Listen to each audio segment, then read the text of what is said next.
You've been called the smart one, the one everyone expects to know the answer, to solve problems, to see clearly. But inside, there's a quiet exhaustion, a pressure you can't name, a feeling that maybe it's never enough. Being the smart one is not just a compliment, it's a role, a lens through which the world measures you. Every mistake feels larger, every uncertainty amplified. You may find yourself overthinking simple decisions, paralyzed by possibilities, seeking certainty in a world built on ambiguity.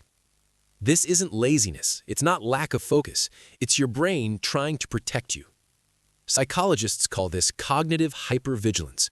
Your mind has learned, errors are costly, misjudgments are visible, I must predict everything. And over time, the very skill that gave you admiration starts to feel like a burden.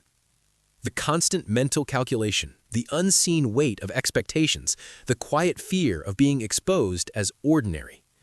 Here's the first truth. You are not broken. You are not failing. Your mind is operating exactly as it was built to. It's designed to anticipate, analyze, and adapt. The problem is not your intelligence, it's the social and emotional cost of it. Being the smart one often comes with invisible rules. You must always know. You must always perform. You must never look vulnerable. No human brain was designed to carry all that alone, yet you've been doing it silently, every day. Let's explore why your brain behaves this way. Imagine your mind as a high-security control tower. Every incoming thought, decision, and emotional cue passes through it. The smarter you are, the more signals you notice. The more you anticipate, the more you calculate risk. Neuroscience shows that people with high analytical ability often have hyperactive prefrontal cortices. This region handles planning, reasoning, and predicting consequences. It's constantly scanning for errors. It's like a smoke detector that never stops beeping. Meanwhile, your amygdala, the part that senses social threat, is also online. Every social misstep, every failed expectation lights it up. Even when others barely notice, your brain interprets it as danger. So you feel anxious, exhausted, oversensitive, not because you're weak, but because your brain is over-optimized for survival in a social and intellectual landscape. There is a way to navigate this without dimming your mind. Here are 3 principles grounded in psychology. 1. Separate observation from judgment. Your brain naturally evaluates every thought. It labels uncertainty as risk. Start noticing this pattern without agreeing with it. Write down a thought you're analyzing. Ask, is this a fact or just my mental forecast? This simple act reduces hypervigilance, as shown in cognitive behavioral research. 2. Give your brain a safe simulation space.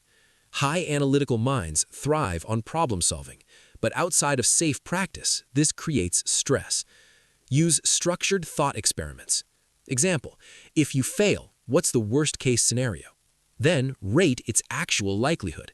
This exposes exaggeration of threat in the prefrontal cortex, lowering anxiety. 3. Learn emotional boundary mapping. Being smart often means absorbing others' expectations. Your brain reacts to perceived judgment as if it's your own. Visualize a mental boundary around your emotions. Identify which feelings belong to you, which are projections. Psychology calls this self-other differentiation. It reduces emotional overload. 4. Recalibrate reward systems. Brains wired for high cognitive output often under-reward themselves. You achieve but feel empty. Pair small wins with immediate sensory reward, music, movement, or reflection. This activates dopamine pathways, creating balance between achievement and satisfaction. All these steps converge into one simple mental model. The smart mind as a high-precision instrument. It notices everything. It predicts outcomes. It calculates risk. The cost isn't intelligence itself. It's how your mind interprets every signal as a threat. The solution is not to become less smart. It's to create zones where your brain can rest, practice, and distinguish signal from noise. Think of it as calibrating a finely tuned piano. Without rest and careful adjustment, even the most precise instrument produces tension, not music.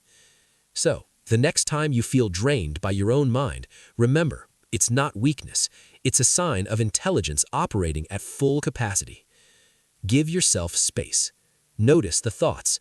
Separate what belongs to you from what doesn't, and let the high-precision instrument of your mind rest and resonate. You are the smart one, and it's okay to finally feel human.